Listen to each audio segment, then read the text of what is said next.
Hey, it's Will Vaughan from Your Career Mastery, and today in this video we're going to be talking about how to get the most out of an exit interview and what an exit video actually is in the first place. So to kick things off, what is an exit interview? So essentially when you resign from a role, HR will usually reach out to you to perform an exit interview. And this will usually be to gather feedback about why you've left the company and certain areas that the company could improve so in future they can retain great talent like yourself in the company. So it will usually be a questionnaire in the form of a survey that you fill out on your computer. It's usually not done in person or not typically done in person, although HR might do a separate templated survey email with you, but also someone in your team, for example, your line manager, they might want to reach out to you directly to have an in-person or via Zoom exit interview to really get an understanding of the reasons why you left and again, how they can improve retention in the future. All right, so let's talk about 4 tips to get the most out of an exit interview. But before we get into that, one of the good things to call out is that typically the beneficiary of an exit interview won't necessarily be you. It'll typically be the HR department. And hopefully if they actually implement some of your feedback, the beneficiaries will also be your colleagues that are going to be remaining in the company that you're leaving. That said, it can be a great opportunity for you to reflect on your time in role and also where this company could improve so that you can bank those learnings and bank those insights and also take them to the company that you're moving to ensure that as you move from company to company, you're learning things and gathering insights that can help improve the workplace culture and the dynamic in the companies you work in, because you're learning from all the mistakes of all the previous companies that you've worked for. So the first tip when it comes to exit interviews is just to be honest. So like I said, the beneficiaries will typically be many of your colleagues that will be remaining in the company that you're leaving.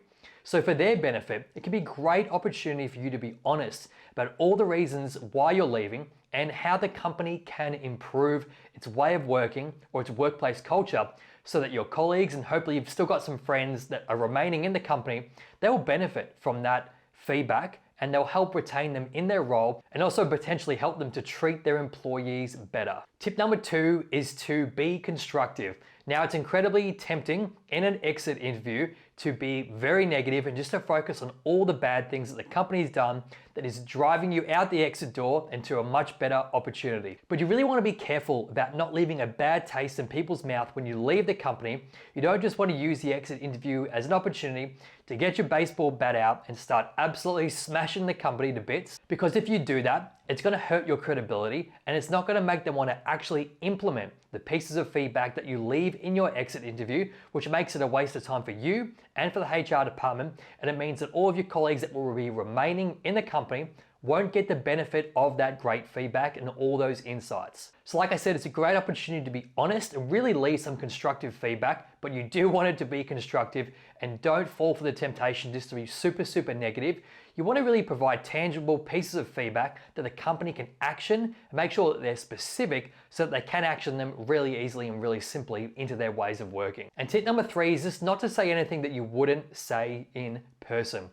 While you might be completing this survey online, it's not going to be anonymous. Your name will be attached to it, which means that when you leave the company, there's a good chance that this exit interview content could be circulated with a variety of stakeholders that could be quite senior, could be your previous manager, and the HR department. So you want to make sure your feedback isn't going to blow back in a negative way onto people that you work with, but also reflect badly on your line manager, especially if there's someone that you really like and that you really respect. Let's be honest, when we choose to leave a company, there's usually a myriad of reasons why we're leaving. Maybe there might be something negative about the company that we used to work for, but there also might be many positive traits about the company we're moving to.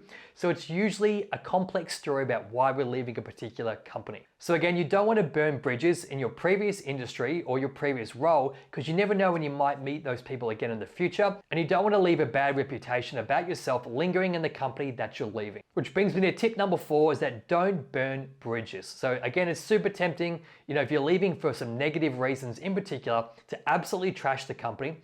But you really don't want to burn bridges with anyone in the company you're leaving. You want to stay classy and you want to stay professional. I can't stress how important it is when you're leaving a company not to trash talk, not to bash the company, but to leave on good terms, because you never know when you might meet these people again in the future.